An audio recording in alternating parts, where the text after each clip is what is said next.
Hello, hello, welcome. We are here for our Happy at Home session for April the 15th. It is a Good Friday, but we are going to make it a great Friday today because we are going to be working on some creative techniques and tutorials, right? So we want to share some creative techniques with you today. My name is Alice Bull and I run the membership group at scraphappy.org, and I'm so excited that you are joining me for this session today.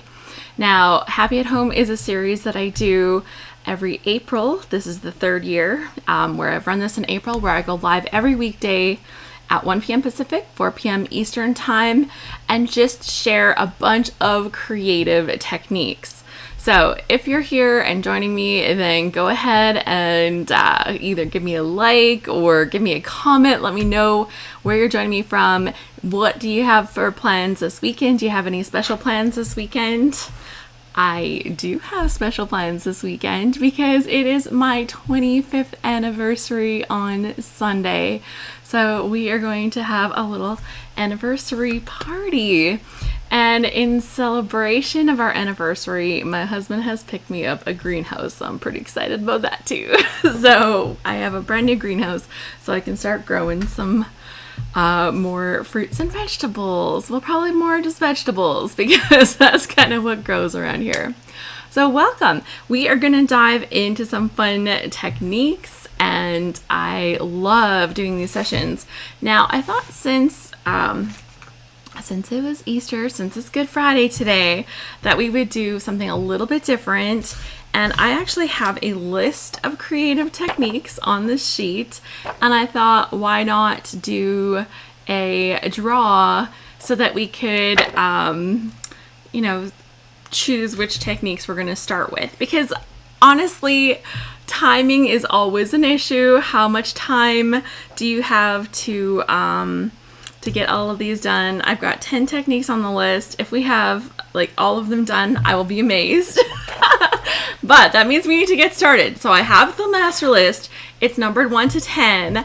And let me show you. Thank you. I get all the anniversary wishes. You guys are so sweet. Thank you so much.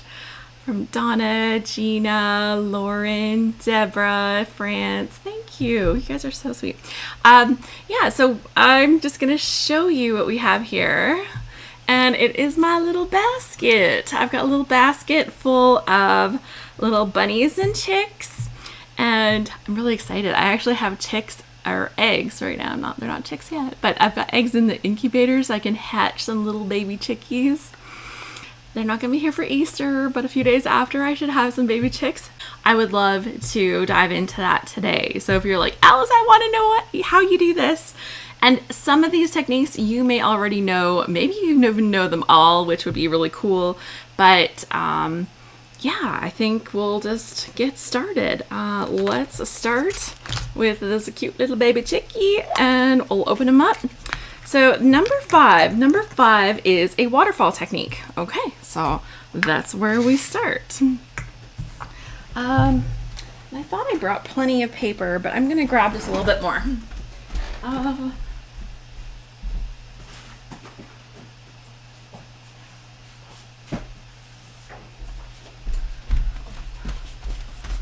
Sorry, I'm just I tried to plan all the things I would need for each of the techniques and try to have them handy. I'm like, paper would be good. Okay, so first up, I've got some paper, and when we're doing a waterfall technique, basically the idea is to be able to stack a bunch of photos together. Now, there are different kinds of waterfalls, so I can show you one that I made. It's more of an accordion style, but lots of times we do a different kind. So I'm going to choose this one as my base, as my background, and then we'll cut these ones to fit photos. Now, I'm going to plan for slightly smaller photos, 3x4 photos. That's a size that I print pretty often. Now, if you're printing, if you normally print 4x6s, you can get 2 3x4s on a 4x6. So I guess we'll use this one because I have more of it. So I'm gonna do I'm going to slice this at 4.5. And then they'll do 3. No, I'm doing it wrong. I'm going to slice them at 3.5 so that I can do 4 inches wide. Yes, that's right. We'll get the math right and that'll help. Okay, and I'm going to actually cut them at 4.25. So I'll get 2 here, and I'll do another one of these at 3.5. And actually, I should have scored these first. That would have been way better. And whatever. You'll see all the steps this way. It'll be totally fine. It's not like there's no mess ups, right? There's just like, ooh, I can try something else. So now I've got all of these pieces that are the same size. We could do more if we want. We'll see as we put them down. We might say, ooh, we definitely want more. But we're going to score them next. Now, if you have a special scoring device, then that's great. You can pull that out. If you don't, then your trimmer can also work as a scoring device. It's very handy that way. So we are going to pop these in, and I'm going to score them at 1/4 inch. So I'm just going to pop it in here to 1/4 inch and run my little scoring right along there. So I could have scored them all before I cut them, but like, how much longer does this take? Not very much. So it's totally fine. And then we're going to grab some adhesive. So now that I have these score marks, my 4x3 photos will fit on here quite nice with a little room for some edge around them. And then these little scored edges, we're going to just go ahead and score them back and forth. Does anybody have one of those Teflon scoring tools? I've heard they're amazing. I haven't actually put out, like, what are they, like $30 for some of them? Like, I haven't put that out. I've seen more even. Like, for a scoring tool, maybe I don't do that much scoring. Like, I don't know about you, but that's a lot of money for a scoring tool. So yeah, I'd love to know, do you have one of those Teflon scoring tools, and is it worth it? Did it change your life? If it changed your life, and if it's wonderful, if you like using it, then, you know, whatever, then it's worth it, right? So maybe I just haven't had that practice with the good one yet to know what I'm missing out on. Maybe that's a good thing too. I'm open to that too. Okay, so when we're making the waterfalls, we're going to start with our, with one of them, and then we're just gonna line them up over top of the other. So I like to start at the bottom and work my way up. And now when you're doing waterfalls inside a page protector, obviously they can be harder to access and stuff, but that's okay. Like this score tape is the wider one. I need my narrower one. I have one that is narrower. I know I hate working with this little thin one actually, but we're gonna do it anyways. What I find is that it falls off the roll too easily. So I've kind of held it together with washi tape, which is kind of hilarious. You gotta hold your tape together. Does that even make sense? Okay, so I'm gonna start this down in this corner, and I'm gonna put this one down right here and tape it.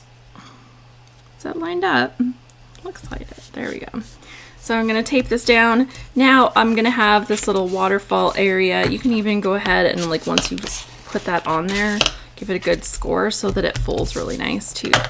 And then I'll do the same for the next one, and the next one, and the next one. And then we line them up. You want to give yourself just a little bit of space for them to sit. Now, there are different kinds of ways of adding photos to a layout. And I'm just going to line this up just pretty much right above the other one. Just right above, so that the score lines are not interfering, but it's right above it. So, yeah. Apparently nobody has one of those fancy tools. I haven't heard anyone say that they have one of the fancy tools. So, yeah. Waterfalls are great though when you have a lot of pictures from an event and you're like, but this is also fun. We did this thing, and then we did this thing, and then we did this thing, and you don't want to make 10 different pages. Then waterfall pages are super good for that.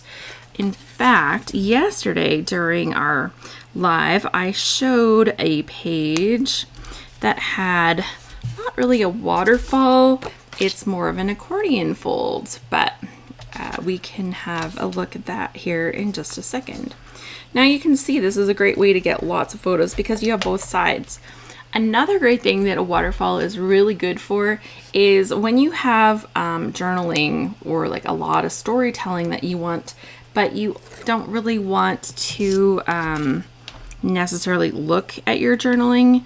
You want to have journaling that's more hidden, or you don't like your own handwriting, but you're going to handwrite because you don't like taking the time to type and print. That would be me. That would be me. Then creating a waterfall on your page can be a great way to hide your journaling, allow you to just look at the pretty elements on your page and still be able to do that. And so you can see you could go all the way up this page creating this waterfall, and then you can put tons of photos on there and it becomes a real exploration. Now, if I was doing this and I want to put this into my page protector, chances are I'm gonna just cut a great big hole in the front of my page protector and have these to stick out the front. And like, will you be able to touch them? Yes. But I'm okay with that because, you know, sometimes it's better to have that interaction and have those things that you can actually play with and touch. What about you? Is everything behind a page protector in your books, or do you sometimes bring things outside the page protector so you can interact with them? Because, you know, there's no right and wrong. We all get to choose how we do our scrapbooking. But yeah, so super fun, quick and easy to do a little waterfall so you can add a ton of things. I did 4 here, so that's 8 spots to stick photos, right? And yeah, then you get a lot of extra fun. So taking up less space on the page. So that is a waterfall. I said yesterday I showed you a page that had a different style. So this different style was on, come on, I just moved them over here. I know I just saw it. Seriously. Did I miss it?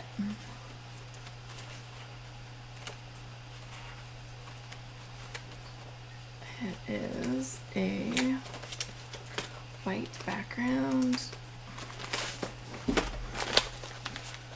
Oh, I must have moved it somewhere else. That's hilarious because I know I just had it in my hand.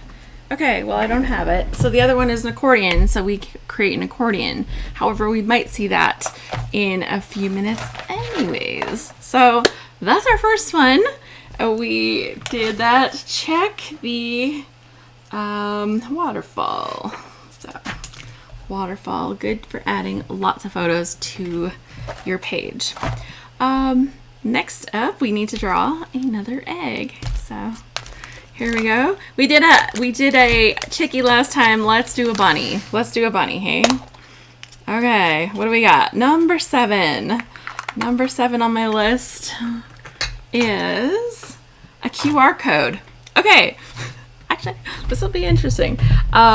What do we do to do this? I think, okay, wish me luck. Go QR.me. Okay, so the site that I have generally used for creating QR codes is called goqr.me, and I'm pretty sure I can share my screen with you. Give me a second. This is like one of the things I've only done a couple times. Output, sharing window. What is this? Is this the right thing?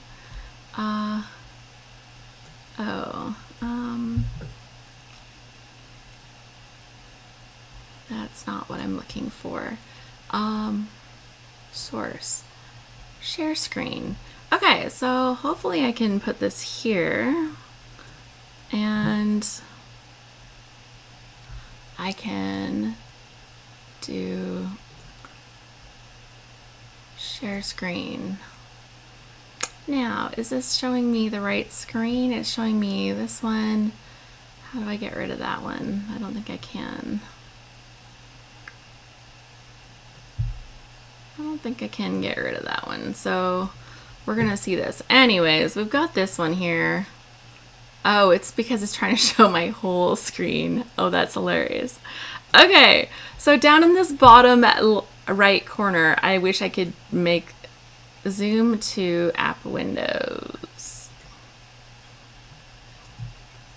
Okay, it's not. Let me do it like that. Okay, so down in this bottom corner, you're gonna see this this QR code generator. So when you go to a website, you get a http://scraphappy.org. Any of those links to a specific place on the internet. Now, if you upload a video to your own YouTube channel, then you can take the URL, that's called a URL, that's like the specific address for the internet. For that URL, you can pop that right in here. And so we're just gonna pop a URL in here, and then it will create your actual QR code. So this little funny square thing will get created. So whatever you put into this window, so when I type in here http scraphappy.org, I should type it right, /subscribe, then it creates this little QR code, and then you can just download it. You hit that download button and it will go onto your download folder on your computer. Then you can take that downloaded image, put that into your photo printing, and print it. You have to make sure that you print it square so that it's not stretched or cropped off, cut off. You can't cut off any of the image. You have to print the complete square.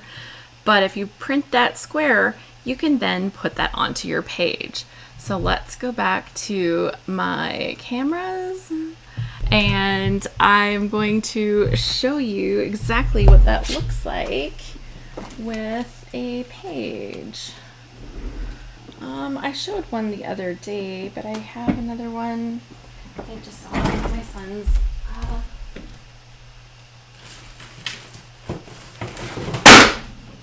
Crash! Did you hear that? Big crash. Okay, so I have one in this little book that I was making for my son for his trip to Japan. And I know I saw one on one of the pages that oh, here we go. So what it looks like when you actually go and you printed out that QR code, like that's literally how easy it is to do. The hardest part is loading a video to your YouTube channel, which is actually not hard either, right? You could link one to your Instagram. If you only use Instagram, you could definitely link it to your Instagram. How permanent is Instagram? Do you own it? Hey, there's all those questions. Then it's a public video for sure. What I normally do is put my videos unlisted on my YouTube channel. So if it's an unlisted video, anybody can see it as long as you give them the link. And when you give them this QR code, in fact, anybody that's not watching on your phone right now could hover over this and scan this little box, right? Like you can scan that. So here's what happens when I turn my camera on my phone, it says YouTube right there. And so when I click that, it takes me to the video. It takes just a second. It's going to reroute me here. Oh, it's listed as private. That's hilarious. So I didn't even do this one right. I have to go into my video settings. So that one needs to be fixed, but that was supposed to work. Sorry, guys. Terrible example. I'm really bad at showing that. That's so funny. I'm so bad. Yeah, I don't have another one in here. I was like, oh, I know where this page is. I can just show you right there. Yeah, apparently not. But it will take you to the video and allow you to see it. One of the things that you want to set your video to is unlisted if you don't want people to see it. If it's a public video and you're putting it on your YouTube channel, you can link to all kinds of different things. So I could make a layout and make a little QR code that people could scan and then go and see the video over on my YouTube channel. And that's a public video. So public or unlisted, anybody can scan it and go and see it. That's the trick. Okay, so that was like kind of a terrible demonstration because we had all kinds of failures, but now you kind of know. I'm sorry. Now you kind of know. Oh, my thing. Oh, Deborah says, okay, sorry guys, my comments were not keeping up. Lisa says that the Teflon folders are worth it if you make a lot of cards. Deborah Bray says she has a Teflon bone folder and she loves it. Some cutting boards have a scoring tool, like the cutting blade included. Deborah says she doesn't use her bone folder for scoring because it's a little thick, but it works great for reinforcing the folds. Vicky says happy anniversary. And Halberg, oh, the paper. Okay, so when I was doing these, I cut these ones to 3.5 by 4 1/4 because I wanted to be able to fit a 3 by 4 photo. Do I have one sitting on my desk? I usually have one sitting here, but I actually don't right now, which is hilarious because normally I have a ton of photos. So I wanted to be able to fit a 3 by 4 photo. So a photo that is 3 tall and 4 wide, right? So that big. So I made these little pieces 3.5 by 4.25, 4 1/4. And so that way I gave myself a 1/4 inch for the fold. Okay, so that is that. Let me hold that up to you so you can see. So this is the photo size that I wanted. That's why I cut them to 3.5 by 4.25 and I left a 1/4 inch for the fold. Okay. Thanks for asking. Yeah. So next we should draw another egg. Sorry about the QR thing. I'm like, that should work. But the screen share I tried to share. I have 3 screens going on. It's a little insane, but yeah, it's really easy. You can actually find sites that make decorative QR codes. You can print QR codes in different colors. There's a lot of fancy ways to have QR codes, and that's totally okay. I just use the goqr.me, like me. Can you teach us the QR thing another time? Sure. Maybe I'll do a little scrap happy thing for the QR thing, and I'll walk you through all the steps, like loading it to the YouTube and grabbing the code and everything. Perfect. Good idea.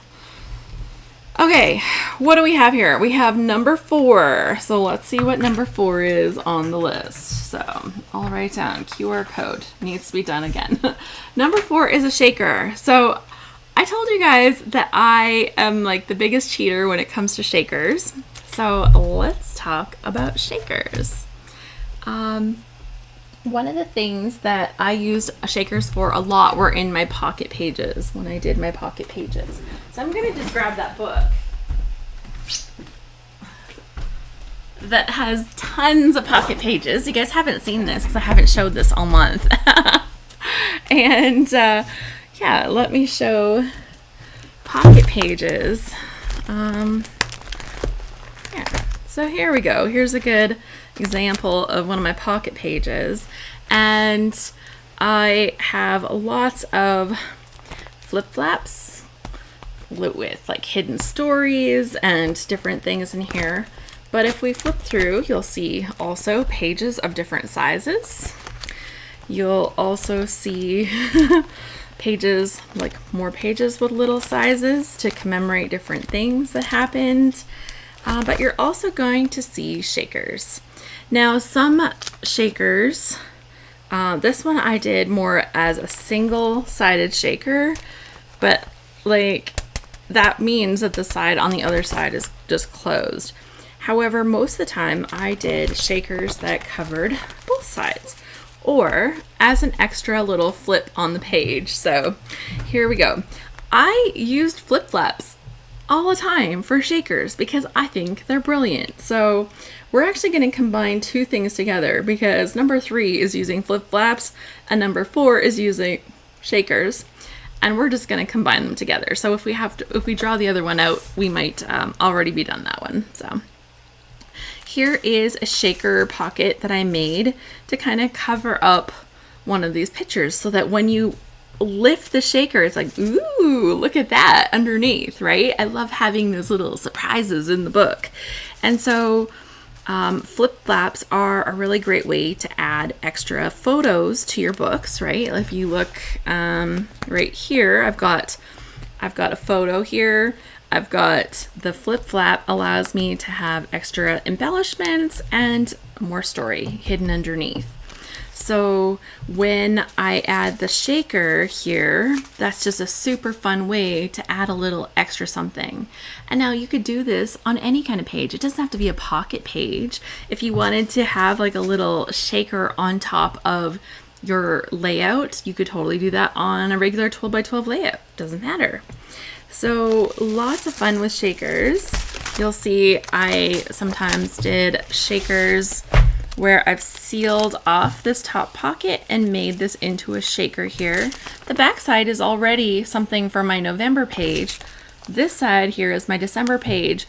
And because I've got the paper separating it, the sequins are only on this side. Now, one thing about doing it like this, you need a little bit of space for a shaker to really shake well. So using flip flaps doesn't give you the best shaking ability. There's a downside to everything, but this is super easy. So, but you can see, like, I can move these around. They slide around. This has an acrylic piece in the middle, so it gives a little bit of extra space. So any elements that are in your pocket that give your shaker elements a little bit of room to move around help. This one here has a wood veneer in it, so that also gives them a little bit more room to move around. And you can see there's no sequins on the back side because the paper is separating the sequins from the front and the back. So how do you do this, Alice? Like, how can we all have this much fun with our shakers? Well, let me show you. Oh my gosh, I'm just like looking at all the fun things, and it's so great just looking through the pieces.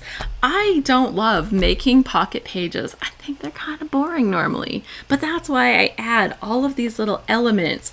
So there's things for me to explore when I look back on it, and then suddenly it's fun. So if pockets haven't been your thing, maybe, and see there's blanks in here, there's stuff, right? Like some things don't happen, but definitely there's ways of making these things more fun. So how do we do it? Let's show us. Let's have a look at how we do the fun of the shakers and the flip flaps. So I have here some flip flaps that I pulled out. I pulled out a couple. I use the ones from close to my heart because those are the very first ones I was introduced to, and they call them memory protector flip flaps. And they come in different sizes. This pack is all 4x6s. There's 15 in this pack. I don't know if the numbers are still all the same. They were roughly like $5, $6, $7 like that for a package of them. If somebody is a close to my heart consultant, go ahead and correct me on all the things I'm getting wrong. They come in different sizes. So this is an assortment pack.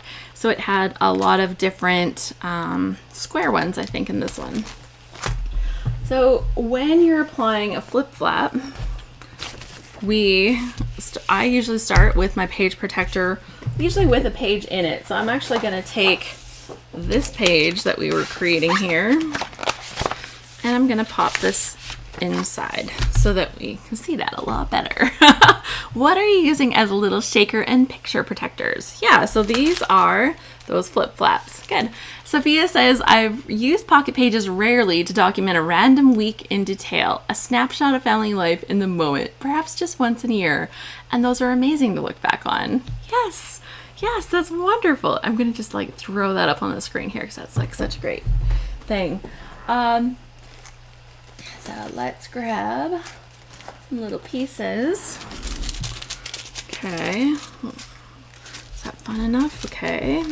So then I'm going to just take my flip flap. I'm going to use one of the 4x6 ones because I can imagine that on this page, when I have all these little detail ones, I'm going to have probably a focal photo on the other side. But then I still might want more photos. So say I'm doing like, you know, the kids at the toboggan hill. Well, there's going to be a ton of hilarious moments of the kids like flying off of hills, sliding down together, rolling off of their sleds. Like it will just be a really fun page with lots of pictures. And so I can imagine cutting this section out so you can access all these pictures. Or I could create a waterfall using several flip-flops and have them all waterfalled on the outside of my page, right? So then you can access them all without having them protected. See, I'm showing you both. You can either cut it open and touch the stuff or keep them protected. So these are options. And you can get the flip-flops in little 3x4s as well. So that is an option. So when I'm going to add a shaker to this, I have to be able to stick this down. Now, I don't just stick it down like this. I like to stick them down so that's hidden underneath, right? So I stick them down like this so that it's hidden kind of underneath whatever I have in there. Usually there's something in here like a picture. Let's just cut this out like a picture. Trimmer. We're gonna make this into a 4x6 photo. And I'll just write on it that's a 4x6. So we can remember this is a 4x6 photo. And then you'll just pop this into your flip flap. It has a little pocket. And then when you put your picture in there, you're going to put both of them in, or you can have like a picture and you're writing, you know, all the things that we've showed. Then you're going to bend this over and then peel your stuff and stick it so that your little flap is kind of hiding, right? If you're waterfalling, it might be a little different, and we'd have to look at that. But this is kind of how it's going to look, right? Without the white strip. But we're going to do something fun with this first. We're going to make it into a shaker. So for making a shaker, then I'm going to just make one of those empty shakers, like one of the ones that doesn't have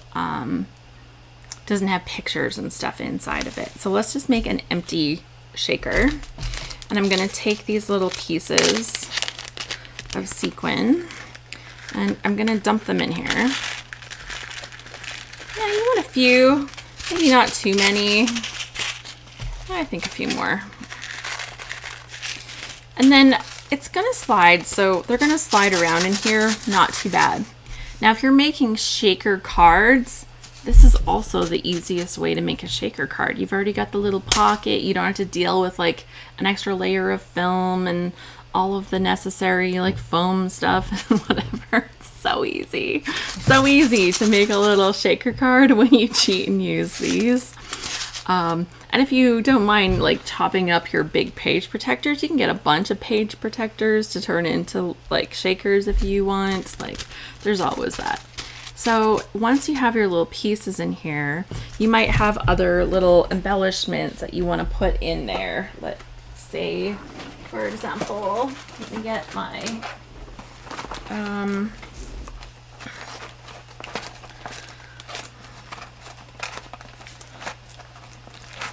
oh, I think these snowflakes are in a different area. Here.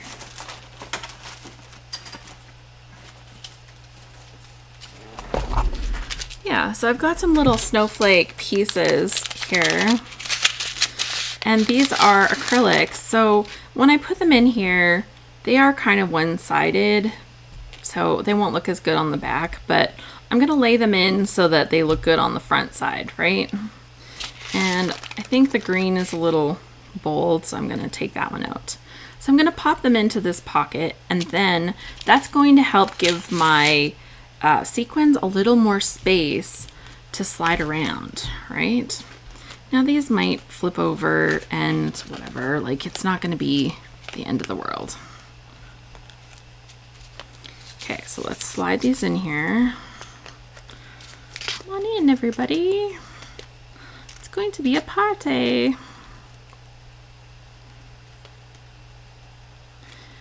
And we'll get them all popped in. I don't feel very dexterous, let me tell you, working at these little pieces. Okay, so this strip is for attaching it to here, but obviously for a shaker, that's not gonna work because it's going to be open and all your sequins will fall out. Like, oops, disaster. So I'm gonna take my little heat sheet here and I'm gonna take my fuse tool. Anybody seen one of these? Anybody own one of these? Anybody have one, never used it, still in the box? I know a few people. I know a few people. So another thing that would be really pretty in here is like something with some vellum or whatever. That could look really pretty. Anyways, we're gonna seal this one up. It's totally fine. It's gonna be gorgeous. Just having them like slide around on there, so pretty, right? Okay, so what we're gonna do is we're gonna seal this pocket.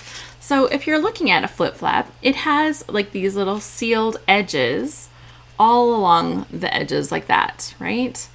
But at the top, you've got it open so that you can add your photos. Now, when you fold it over, it's still kind of open. You could still open it back up, right? Flip it back open and still put more photos, take your photos out. It's all good. However, today what we're going to do is we are going to zip it closed. So Tisha says she has one and she says, yes, it comes in handy. And Gina says, I have one and it's still in the box. I told you guys, like, this is what happened with this tool. People got so excited and then they're like, oh, what am I going to use it for? I haven't used it. Sophia says, I'm in the last category. I have it, never used it, but I want to. I love it. Guys, it's fine to be like honest. You're amongst friends. We've all been there. Oh, I've got some. What do I have here? What are these? Oh, I've got some little snowflake papers. Apparently, these got punched out of something. Oh no, they're plastic. Interesting. Well, they're gonna go in there too. I'm just like finding all the random things on my shelf here. Okay, so it's gonna look adorable. But we're just going to take this tool. It's so easy to use. If you have one, you're going to be like, why didn't I use that thing yet? And so it comes with this little ruler. And the ruler is like almost essential if you like straight lines. Like I'm just going to say, apparently I can't do a straight line without it. So what I like to do is just line up where you can see the edge of the thing. Now it's really hard to see the edge, so I'm actually looking through the little gap here to see the edge that they've already sealed. There's my little secret, because that I can see. So I go up to where I can't see it and then I bring it down to where I can see it, and now I've got this great little perfect line across there. And I plugged this in a little while ago. It's been plugged in for enough minutes, whatever those minutes are, 10 minutes, something like that. And then this little roller wheel that has like the little teeth blades, right? It looks like little blades, little teeth on the ends. I'm just going to roll that along, and those are going to be quite warm. And you're going to see if it's working. And sometimes it doesn't spin well, but you want your little wheel to spin.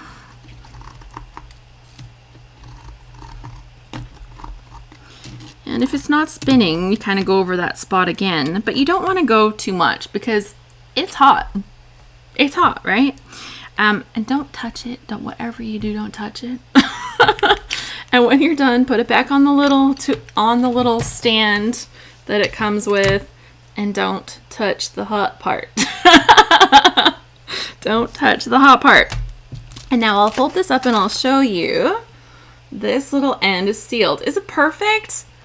No, because it didn't slide perfectly well. Sometimes it like just moves like so perfect. Sometimes it's less perfect, but that's okay. It's all sealed. And you can check it. You can be like, is it sealed? Is it sealed? Absolutely. Tisha said I tried to do it without the ruler, and nope, not a straight line.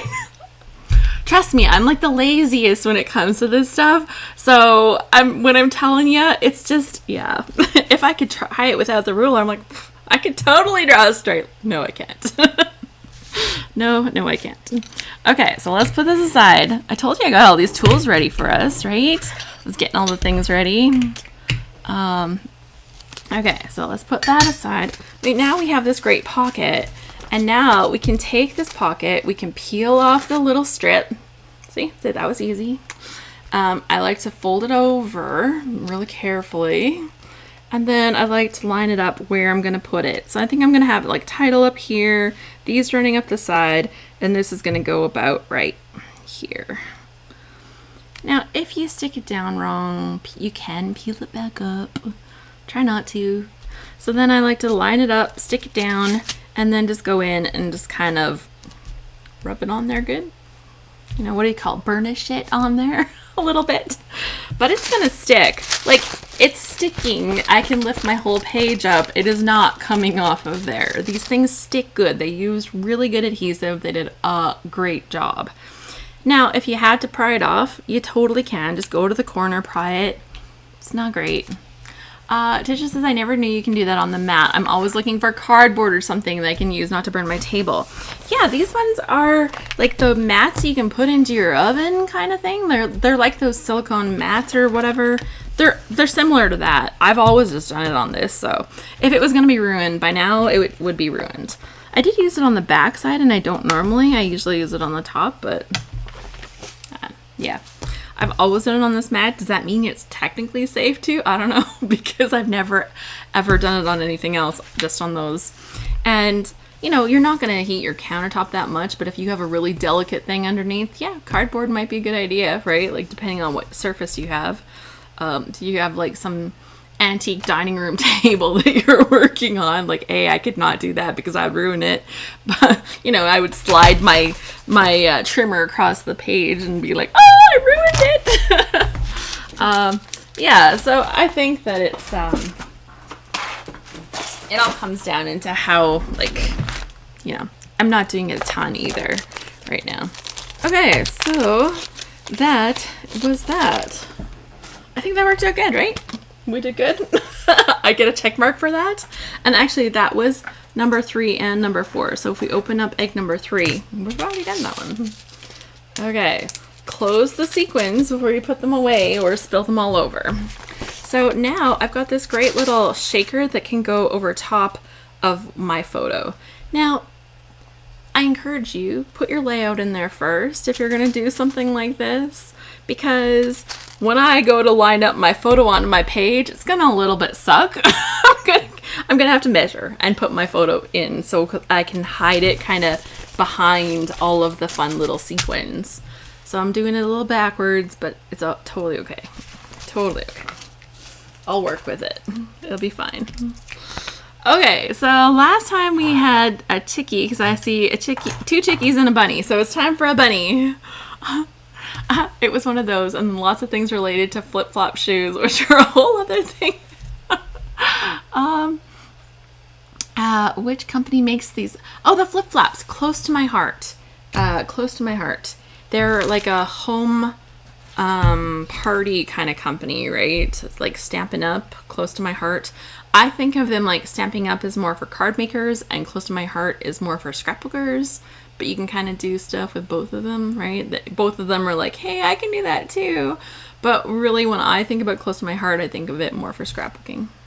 Okay, so let's grab a bunny. This bunny looked lonely back there. So let's grab a bunny and see what our next thing is gonna be. Okay, number 6. Number 6. Ooh, this one's so fun. You guys, this is so fun. Okay, I'm gonna need another page protector for starters.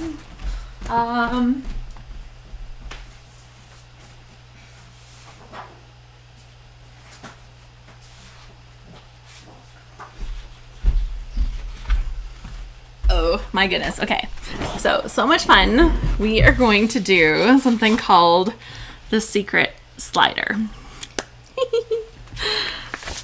So very excited. We can take this off of here because we don't need that for that.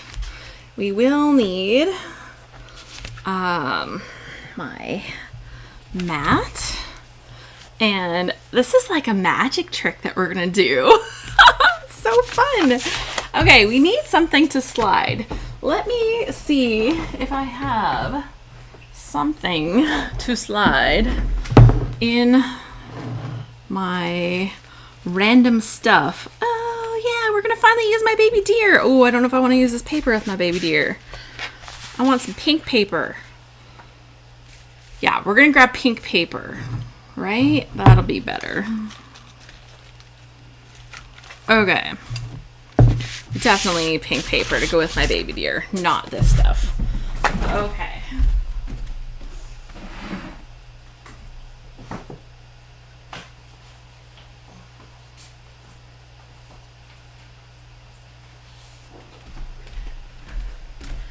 Okay, the secret slider is so fun. Now it's a pretty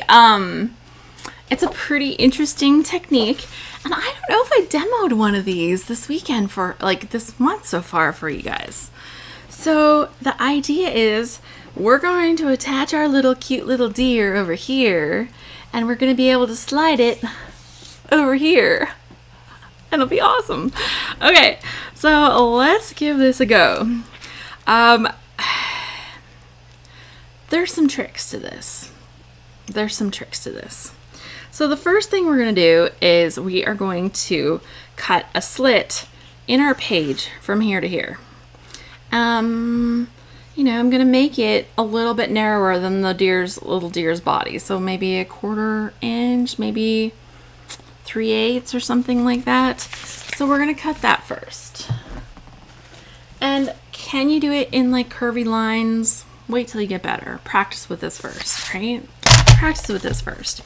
So I'm going to take my paper and I'm going to have it kind of down near here. So I'm going to just look at where my deer wants to be, and I'm going to do the lines from there. Now I'm going to take my trimmer, and I'm not putting it near the edge. I'm going into about 10 inches from the bottom. I'm about 3 inches in from that side right here. And I'm going to go from 10 over to 2. So I'm leaving 2 inches completely safe on the side, okay? So I'm just going to cut from 10 to 2. And then I'm going to pick this up and I'm going to move it over. Is 1/2 inch too much? No, 1/2 inch is good. We're going to move it 1/2 inch. Okay, so we're going to move it 1/2 inch. So now this is at 3.5. And I'm going in at the 2 and stopping at the 10. So what have I created here? I've just created a little strip, just like this. It's a little strip in the middle of my page. Okay. You following? Are you getting excited? You're like, ooh, where is this going? How does it work? I love it. So next is the hard part. So this literally is the hard part. We want to be able to do this with our page in a page protector. Now, if we don't want to do it in a page protector and you don't really care, or you're doing it in an interactive journal that you don't need to have page protectors, even easier. You guys want to see that first? And then I'll show you how to take it to a page protector. Let's do that. Okay, so we need a little strip of paper. I have just a little scrap sitting here from doing all this other stuff. And we're just going to take this little strip of paper and take it up through here, and we're going to fold this over, and you'll notice that I'm folding it just a little bit bigger than this, so I'm not folding it tight, right? You don't want it to be tight. And then we're going to just fold it up, and that's where we're going to cut it off, right? So right along here. Okay, so it's just a little strip with 2 little folds in it now, but they're big enough to fit through here. So now you can fold this here, you fold this one over, and this is the one that you tape. Now I'm gonna just use this tape to start with, but when I actually do it, I'm gonna use some better tape. Okay, this will be like just a demo for now. And we want to tape this here, And then we want to test it. Does this slide? It slides okay. You can make it better by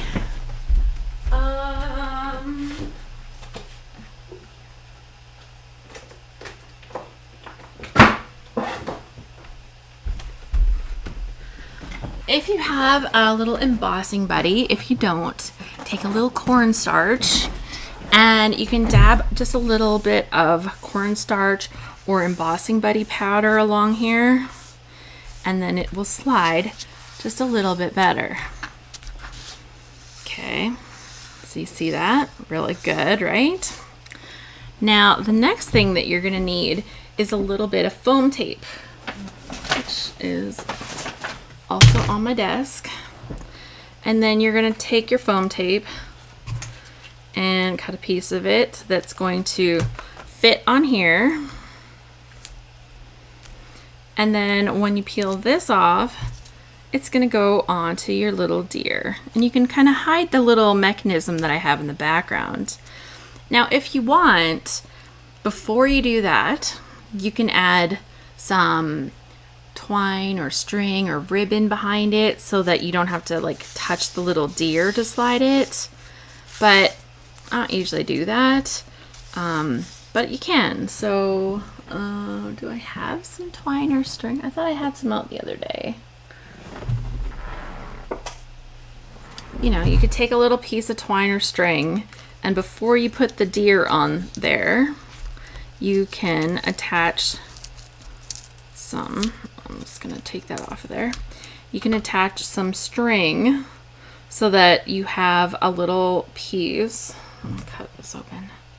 I'm never gonna untie that knot. Like, that's not happening. That not happening. Funny. You can do this, put this in there, and then do another piece of your foam tape on top, actually. So just wedge your string in there first.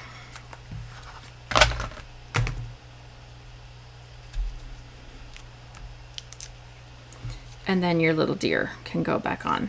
And now you actually have a little slider that you can use to slide it along. Okay, super cute, right? Okay, but Alice, I always put my pages in a page protector. This is just not gonna work. I know, me too. So we're gonna pull this poor little deer off again, poor thing. And we're gonna set him aside for now. And in fact, you know how I didn't use like my mega adhesive in the middle here? We're gonna open up the slider, and I may not be able to get this open. Oh, wow. That adhesive worked better than I thought. Okay, so we're just gonna set this little mechanism aside for right now. And we're going to look at our page protector. Okay, so we've got this little slider. It's working good. We're gonna pop our page into our protector. And we're gonna slide it down.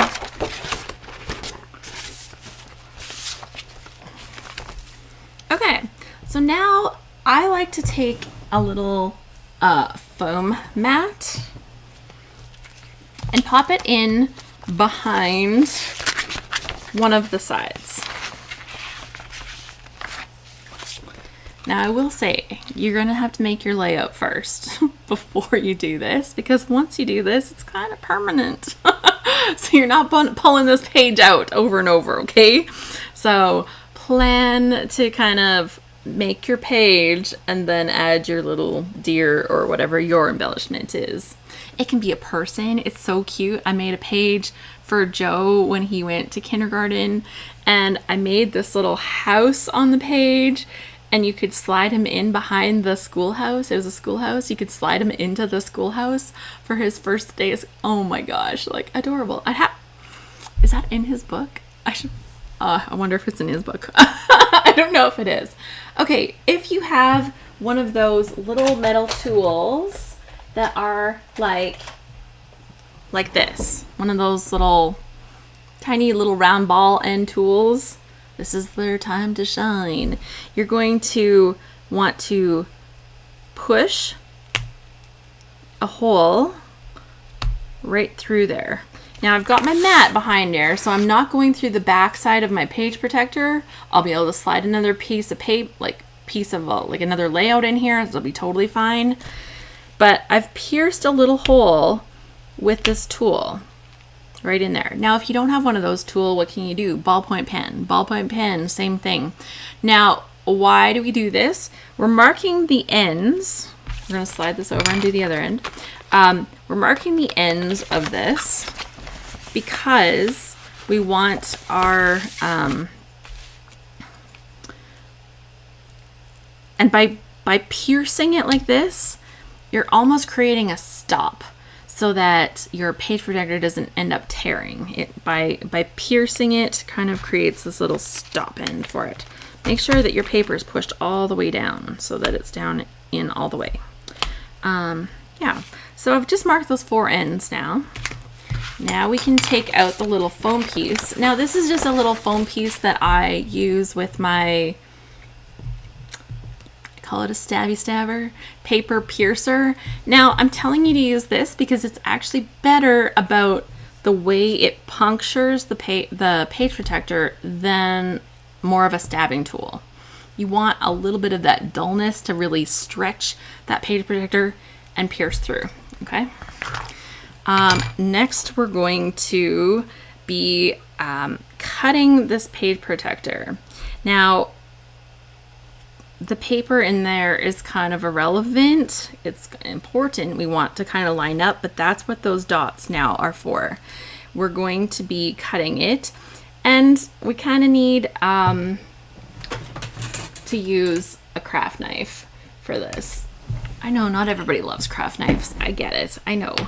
And I used to have a bigger self-healing mat that was not bigger than my paper, but I don't have one anymore, and I'm kind of kicking myself for not having one. If you don't, you can grab a piece of cardboard, so be like me.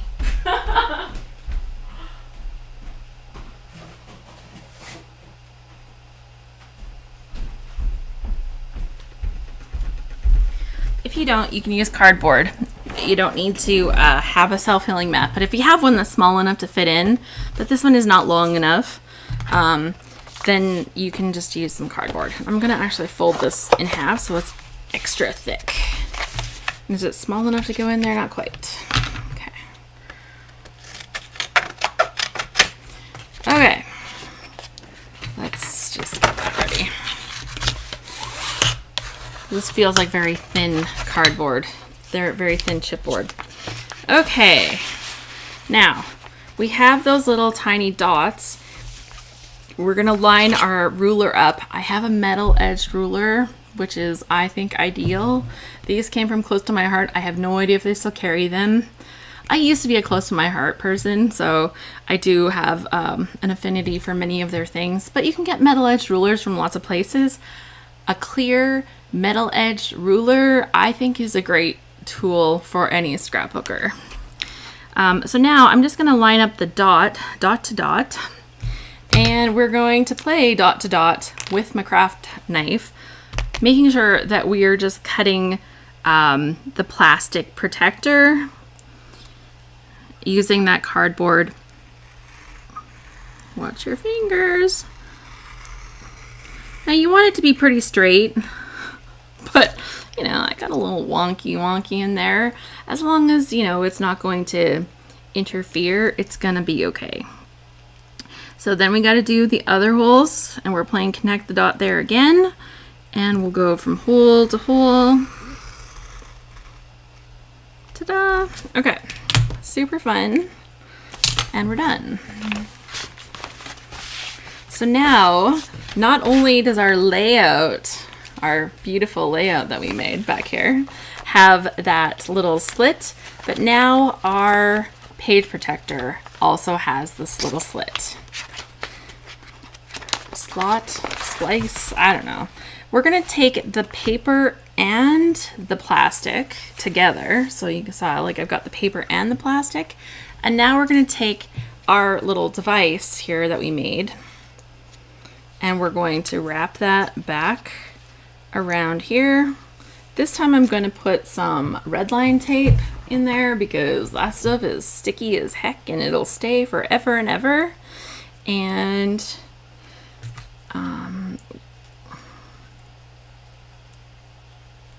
okay,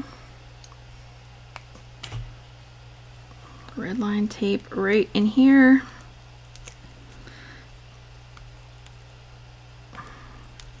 Worst part of red line tape, peeling off that red backer. Especially when you're trying to do it on camera, when you're like trying to look like you are somewhat dexterous, but you know, you're trying to fool everybody because you're not. There we go. I think I got it. Okay, get that little piece off of there. Then we're going to line this back up. We're going to fold this back onto itself. We're going to test the slider, make sure it still slides. If it's not sliding, you might just have to make the fold over paper a little bit wider, right? You just make it a little bit wider. Give yourself a little more wiggle room just in case part of it isn't sliding the way you wanted it to. I think it's not sliding super good into this corner, but I think it'll be fine. And now I can stick my little deer back on here. And now I have my secret slider. Is that not magic? Is that not magic? It is so cute. And, you know, it looks pretty hidden on the page. When you're decorating your page, you kind of want to leave it a clear path. You don't want to have a bunch of stuff that's going to get in the way of this. But you could decorate down below, right? You could create like a whole little woodland scene or something down here. You could have your pictures, your stuff. You just want to make sure you don't have things that are going to be getting in the way of your sliding device. It's super easy. It's so easy. I promise every single one of you can do this. I did this in a class with kids. And some of the kids were like, even my kids. And like the hardest kids to teach is going to be your own, right? The kids that don't want to listen to you. So I've done this in class with kids. It's possible for all of us. Yeah, so cardboard in there. Sophia says that she found that the Simple Stories one seems equivalent and they're all she can find for the flip flaps. There you go. Yeah. So there's different companies. I know Project Life kind of had some the little small page protector things out as well.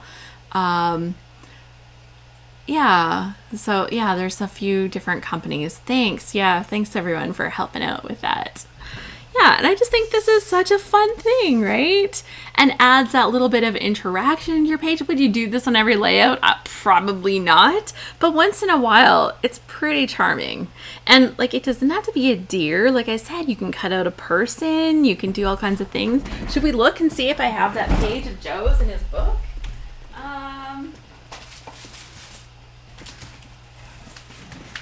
Okay, I have two books for him from when he was little, and I don't know how little is little. Let's see. Oh, probably not this one. Okay, so probably the other one. This book is terrible and falling apart, but it's the one I got. Oh, I don't see it in here. No, I don't think it's in here. Oh, that's sad. Okay, so I have no idea where it is. Probably pulled it out for something else, to show something else at some point. And then it didn't go in. The hardest kids to teach are your own, True. I homeschooled my kids for 7 years, so let me tell you, that is a struggle I am very well aware of. Okay, super fun secret slider. Okay, let's see. How have we done on our list so far, you guys? That was number 6. Some of the other ones on here are really easy. It's 304 though. And so I'm just going to pick one off of here that is super simple and I think everybody needs to know. And that is making banner ends. Okay. But I don't like the string, says Gina. I know, you don't have to use the string. Like you can see, like you can pull it with your little thing. It's just you're putting a little more pressure on the object rather than on the like when you're putting it between the layers of foam, you're putting the string there, it just makes it a little bit easier to maneuver sometimes. And depending on if you have other people touching your books. Okay, so I'm just cutting a little piece right now, and this was like answered a lot of questions for me when I was when I first learned. Someone showed me this. Have you ever wondered how people make perfect little banner corners? Because seriously, I was like so frustrated when I was trying to cut them, because I would cut and then I would cut and I'd be like, that's not even. Okay, shoot, we'll try again. I would cut and I'd cut and then shoot, they wouldn't be even. So then I learned the trick, and this is like the simplest thing, which is why we need to include it. We cut in the center, and then we cut from corner to that center and from the corner to that center. And then you get perfectly even little banner corners. Like how great is that, right? That's like the easiest thing I could have shown you. So we got that one done too. The other one that I really think is a fun thing to do that I don't hear people talk about is paper crumpling. And so we're also going to do paper crumpling, because I think that's also really fun before we wrap up. So when you go to crumple paper, if you take paper and you crunch it, right, it's very harsh, and sometimes it tears, and sometimes it's just like, it's very, very aggressive, right? Very aggressive, but it's cool. And then when it's crumpled, you can do cool things, right? You can take a sanding block and you can sand off some of the crumples so that you get like that nice little white distressed look or something. So really cool. But if you kind of want the crumple, but you don't want the aggressiveness of this crumple, the thing that you can do that makes it super easy is take your water bottle and just dampen your paper. Now, I'm not like making it wet, just making it damp. I'm giving it a second. And then when you crumple your paper, your wet paper, your damp paper, actually I need to spray the other side of it too. I can feel where it was too dry. And then when you crumple it, it is a softer crumple, and you can actually get like some nicer like wrinkling into it. And then all you have to do is just let it dry a little bit before you use it on your page. And you think like, how much does that really add? But it can really, really add a lot. And I think the page that I want to show you is in my husband's book. Did I put it in his book? I thought I did. I saw it yesterday. Oh, I didn't put it in his book. It's a page about my husband. I thought it was in his book. But one of the things that I've done is take these papers that are crumpled, and then I've put them like monochromatically onto paper that's the same color. And then you can have just little strips that have all of this crumply texture. And I think that, you know, the difference between this harsh crumple and a soft crumple, once this is dry, is really, really pretty. So it just gives you an easy way to kind of crumple without it tearing and breaking and doing all that kind of stuff. So that was another thing that I thought I would show you today. So we've got through, that was number 9 and number 10. There are a couple things on here, so maybe we'll get to see those next week. And I hope that this session today has been fun to kind of see some interesting techniques that you might want to bring to your scrapbook pages. Whether it is using flip flaps, or adding extra pictures to your pages, maybe using shakers, creating shakers, simple shakers, right? Where you're just using a fuse tool to create your shaker. making waterfalls so you can add extra photos and stories to your projects. Secret sliders so that you can make the cool little guy that slides across the page, right? Like, how cute is that? There he goes. So cute. Oh my gosh. And then we talked about the QR code and using goqr.me to make your QR so that you can add video to your scrapbook page. Crumpling paper, cutting banner ends, just simple little tricks that once we have these little techniques in our back pocket, give us more options to have fun with our scrapbooks. Thank you so much for joining me today. This has been so much fun. I hope if you're celebrating Easter that you have a wonderful Easter. I am really looking forward to these sessions for next week. I will be back on Monday. So we're back on Monday. Diane says, don't forget to hit the love button. Thank you. Yeah, don't forget to hit the love button. Thank you to you for joining me today. I absolutely love it that you made some time to spend with me today.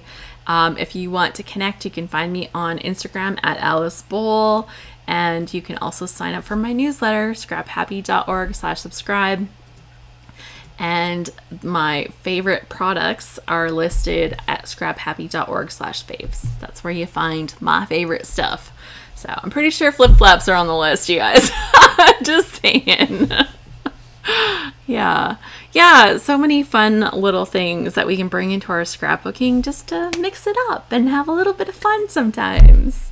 And, sometimes you just need to get one or two more photos onto a page. So knowing about a product like flip-flops, knowing how to create a little waterfall, those are all great things to have so that all of our projects are a little bit easier when we have a little bit of flexibility by having products like those. Honestly, I would never have made like a pocketbook if I didn't have flip-flops, because I would always make the page and be like, but I didn't get my other photos on here. I just need to add one more thing. I need room for more words. I need more room. And, I didn't want to make another page. So yeah, it was just kind of perfect. So thank you so much for joining me. I hope you have the best weekend. I'll be back on Monday and we will have some more fun with our Happy at Home series. Happy scrapping, everyone.